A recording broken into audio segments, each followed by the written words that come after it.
નમસ્કાર વિદ્યાર્થી મિત્રો, આજે આપણે ધોરણ 12 કોમર્સમાં વિષય આંકડાશાસ્ત્રમાં પ્રથમ ચેપ્ટર જે સૂચકાંકનું ચાલતું હતું એમાં આજે નવી રીત એક અભ્યાસ કરવાની છે. રીતનું નામ છે પરંપરિત આધારની રીતનો સૂચકાંક. તો પરંપરિત આધારની રીતના સૂચકાંકનું સૂત્ર આપણે અગાઉ પણ ભણી ગયા છીએ. અહીંયા પણ તમને એક પીડીએફની ફાઇલમાં બનાવીને આપવામાં આવ્યું છે. તો જોઈએ, સૂચકાંક બરાબર ચાલુ વર્ષનો ભાવ એટલે કે કિંમત છેદમાં અગાઉના વર્ષનો ભાવ લ્યો કે કિંમત શબ્દ પણ તમે બોલી શકો છો, એને ગુણ્યા 100. સૂત્ર યાદ રાખજો, ચાલુ વર્ષનો ભાવ છેદમાં અગાઉના વર્ષનો ભાવ ગુણ્યા 100. સંકેતમાં આપણે બોલવું હોય તો સૂચકાંકને ઇન્ડેક્સ કહેવાય. ઇન્ડેક્સનો સંકેત I થાય. I બરાબર P1 છેદમાં P0 ગુણ્યા 100 પણ તમે લઈ શકો છો. 1 શબ્દ તમારે ચાલુ વર્ષ માટે આપવાનો હોય અને 0 અગાઉના વર્ષ માટે અથવા આધાર વર્ષ માટે તમે 0 આપી શકો છો, એને ગુણ્યા 100. તો આવી રીતના પરંપરિત આધારના રીતના સૂચકાંકના સૂત્રોનો ઉપયોગ કરીને આપણે એક દાખલાનો અભ્યાસ કરીશું. તમને ઉદાહરણ 4 અહીં બરાબર રકમ લેવામાં આવી છે. તો જોઈએ, એક કંપનીના વર્ષ 2014ના દરેક 2 મહિનાના અંતે શેરના બંધ થતા ભાવ અંગેની માહિતી આપેલી છે. આ માહિતી પરથી પરંપરિત આધારની રીતનો સૂચકાંક ગણો. તો જુઓ, અહીં શેરની માહિતી આપવામાં આવી છે.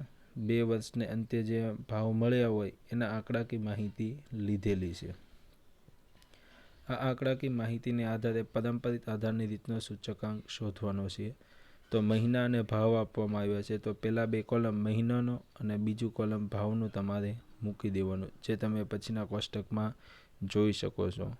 મહિનાઓ લખ્યા જાન્યુઆરી, માર્ચ, મે, જુલાઈ, સપ્ટેમ્બર અને નવેમ્બર, અને એ પ્રમાણે 2 મહિનાને અંતે આવેલો ભાવ 22, 21.20, 22, 23, 24.70 અને 26 આપેલા છે. પરંપરિત આધારની રીતના સૂચકાંકનું સૂત્ર જે આપણે હમણાં જોયું એ પ્રમાણે લખવાનું, ચાલુ વર્ષનો ભાવ છેદમાં અગાઉના વર્ષનો ભાવ ગુણ્યા 100.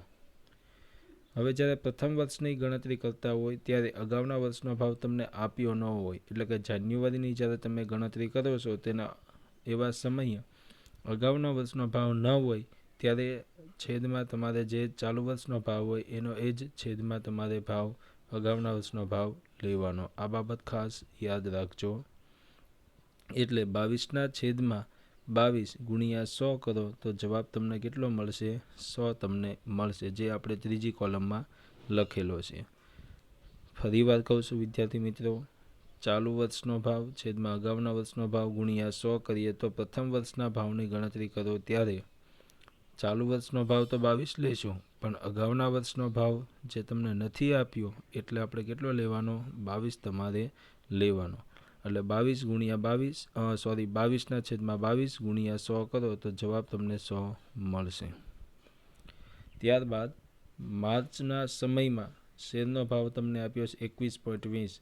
તો ચાલુ વર્ષના ભાવ તરીકે હવે માર્ચની ભાવની ગણતરી કરો છો ત્યારે 21.20 ચાલુ વર્ષનો ભાવ લેવાનો છેદમાં અગાઉના વર્ષનો, એટલે એના ઉપરનું વર્ષ કયું અગાઉનું આપ્યું છે? જાન્યુઆરી. એનો ભાવ કેટલો છે? 22. સરસ. તો 21.20ના છેદમાં 22 ગુણ્યા 100 તો જવાબ તમને મળશે 96.36. ત્યાર પછી મે મહિનાની ગણતરી કરો છો તો શેરનો ભાવ કેટલો આપ્યો છે? 22. એટલે ચાલુ વર્ષના ભાવ તરીકે તમે 22 લેશો. અગાઉના વર્ષના ભાવ તરીકે કયું લેવાનું? તો મે મહિનાની ઉપરનો મહિનો કયો આપ્યો છે? માર્ચ. એનો કેટલો ભાવ આપ્યો છે? 21.20. એટલે 22ના છેદમાં 21.20 ગુણ્યા 100 તો સાદુરૂપ આપતા એનો જવાબ મળશે 103.77. ત્યારબાદ જુલાઈ મહિનાની ગણતરી કરીએ તો જુલાઈ મહિનામાં ચાલુ વર્ષના ભાવ તરીકે તમારે લેવાના 23, એના છેદમાં અગાઉના વર્ષના ભાવ તરીકે કયો મહિનો લેશો? મે મહિનો. એનો કેટલો આપ્યો છે ભાવ? 22. 23ના છેદમાં 22 ગુણ્યા 100 કરો તો સાદુરૂપ આપતા જવાબ આવશે 104.55. સપ્ટેમ્બર મહિનાની ગણતરી કરીએ તો ચાલુ વર્ષના ભાવ તરીકે કેટલા લેશો? 24.70.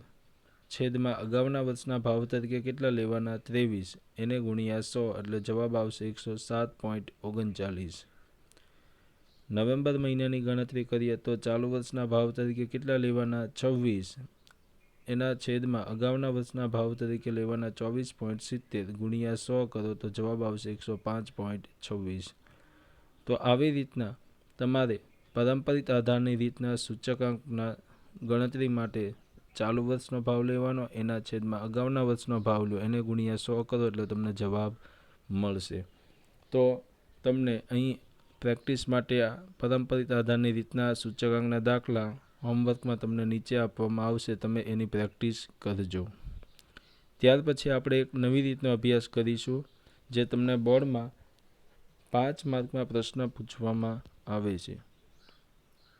તો આ 5 માર્કનો પ્રશ્નનો જવાબ કેવી રીતના આપવાનો છે એ તમને વ્યવસ્થિત સમજાવું છું. આ બાબત ખાસ યાદ રાખજો. બીજું કે કયા ક્રમાંક ઉપર આવશે, તો 44મા ક્રમાંક ઉપર અથવા 43મા ક્રમાંક ઉપર, એટલે કે સેક્શન એફમાં શરૂ થશે એટલે બરાબર મોસ્ટ ઓફલી સેક્શન એફમાં 43મા ક્રમ ઉપર જ આવશે. યાદ રાખજો મિત્રો. 5 માર્કનો પ્રશ્ન છે લાસ્પેર પાસે અને ફિશરનો, જે આ વખતે તમને પૂછાવાની 100% ખાતરીબંધ છે. તો વ્યવસ્થિત ધ્યાનથી એના સૂત્રો આપણે સમજી લઈએ. તો લાસ્પેરનો સંકેત, તો લાસ્પેરનો કેપિટલ અક્ષર એલ અને સૂચકાંકનો સંકેત આઈ, એ બંને સંકેતો ભેગા કરીએ એટલે લાસ્પેરનો સૂચકાંકનો સંકેત બને છે IL. એનું સૂત્ર યાદ રાખજો, સિગ્મા P1 Q0 છેદમાં સિગ્મા P0 Q0 ગુણ્યા 100. એટલે ટૂંકમાં લાસ્પેરનો આંકડો તમારે યાદ રાખવાનો 1000. કેટલો બોલું છું હું? 1000. અંશમાં PQ છેદમાં PQ મૂકીને 1000 ગોઠવી દો એટલે તમને જોવા મળશે P1 Q0 છેદમાં P0 Q0 ગુણ્યા 100. ત્યારબાદ પાસેનો સૂચકાંક, તો પાસેના સૂચકાંકમાં એનો સંકેત બનશે IP, પાસેનો P અને સૂચકાંકનો I એટલે IP. IP બરાબર સિગ્મા P1 Q1 છેદમાં સિગ્મા P0 Q1 ગુણ્યા 100.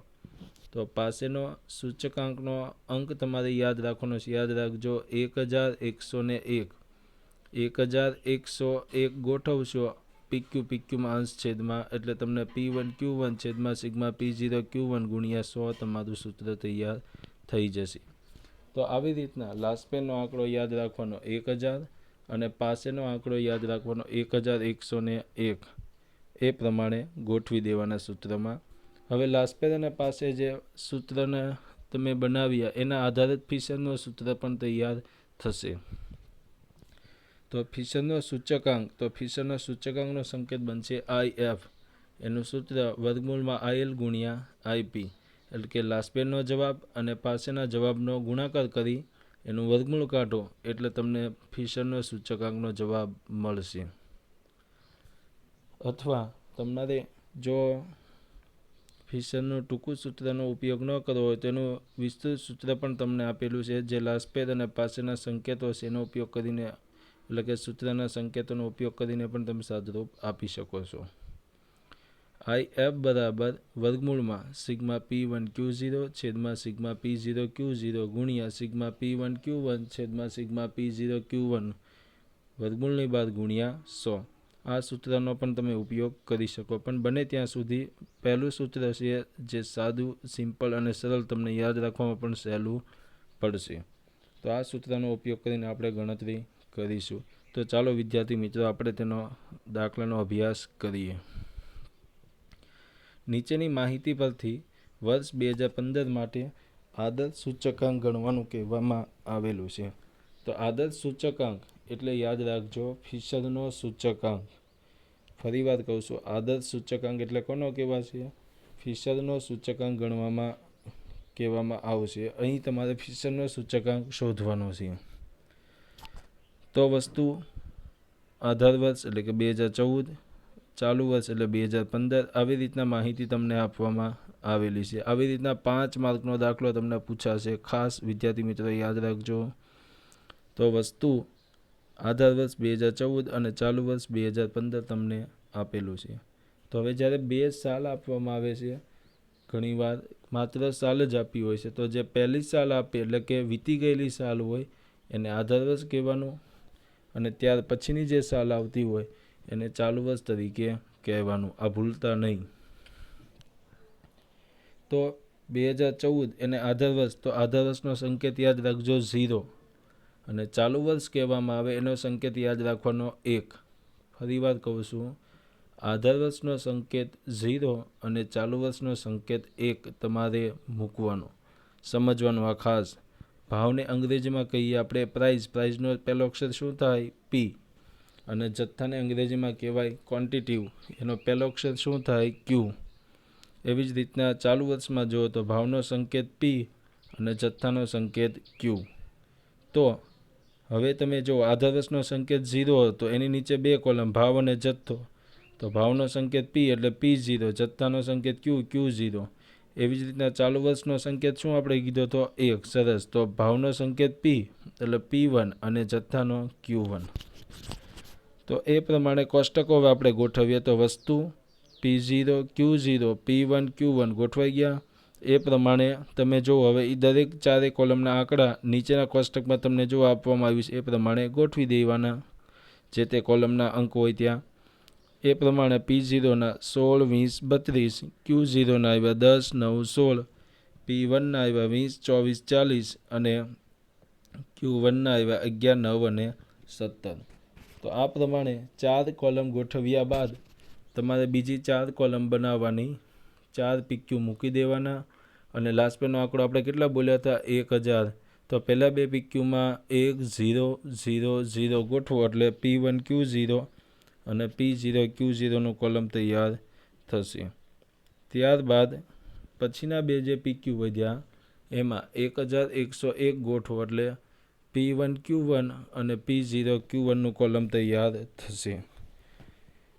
કોલમો મેળવ્યા બાદ હવે તમારે P1, Q0નું જે કોલમ આપવામાં આવ્યું છે તેમાં જુઓ તમે P1, Q0 એટલે એનો વચ્ચેનો સંબંધ ગુણાકારનો છે સંકેતમાં, એટલે કયા કયા કોલમનો ગુણાકાર કરવાનો? P1 અને Q0નો. તો P1 અને Q0 જો વચ્ચેના 2 કોલમ છે એનો બેનો ગુણાકાર કરો તો 20 × 10 કરો તો જવાબ કેટલો આવશે? 200, જે P1, Q0ના કોલમમાં મૂકવાનો. 24 × 9 કરો તો 216, 40 × 16 કરો તો 640. આવી રીતના એ ત્રણે જે અંક મળે એનો સરવાળો કરો એટલે 1056 જો નીચે તમને મૂકવામાં આવેલા છે. ત્યાર પછીનો કોલમ છે P0, Q0નું કોલમનો ગુણાકાર. તો 16 × 10 કરો 160, 20 × 9 કરો 180 અને 32 × 16 કરો 512. તેનો સરવાળો કરો તો 852 તમને મળશે. ત્યારબાદ P1, Q1 એટલે P1, Q1ની કોલમનો ગુણાકાર 20 × 11 એટલે 220, 24 × 9 એટલે 216 અને 40 × 17 એટલે 680. એનો સરવાળો કરતાં તમને મળશે 1116 રકમ તમને મળશે કિંમત.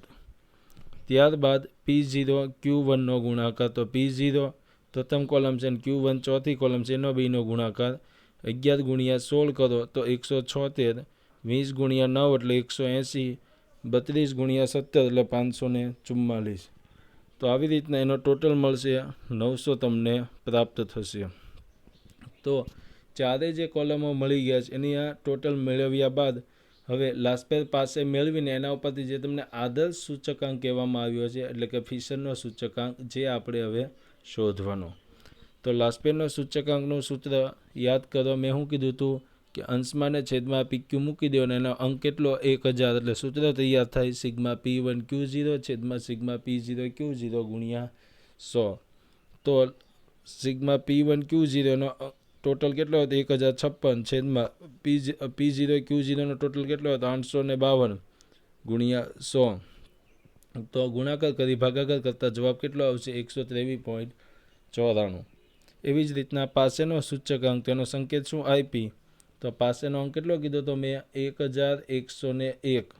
અંશમાં ને છેદમાં PQ મૂકી દો તો 1101 ગોઠવો તો σP1 Q1 છેદમાં σP0 Q1 × 100.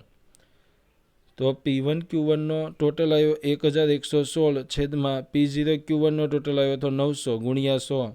તો સાદુરૂપ આપતા જવાબ આવશે 124. અને અંતમાં ફિશરનો સૂચકાંક, તો સૂત્ર યાદ રાખજો, વર્ગમૂળમાં IL ગુણ્યા IP. તો 123.94 ગુણ્યા 124 બેયનો ગુણાકાર કરો તો વર્ગમૂળમાં કિંમત આવી 15,368.56. એનું રૂટ કાઢો તો 123.97. તો આવી રીતના ફિશરનો તમને સૂચકાંકનો જવાબ મળી ગયો. તો વિદ્યાર્થી મિત્રો, આ દાખલો તમને 5 માર્કમાં બોર્ડમાં તમને પૂછવામાં આવશે. વધારે ને વધારે પ્રેક્ટિસ કરજો અને પુનરાવર્તન કરીને આ દાખલાની તમે તૈયારી કરજો. અસ્તુ.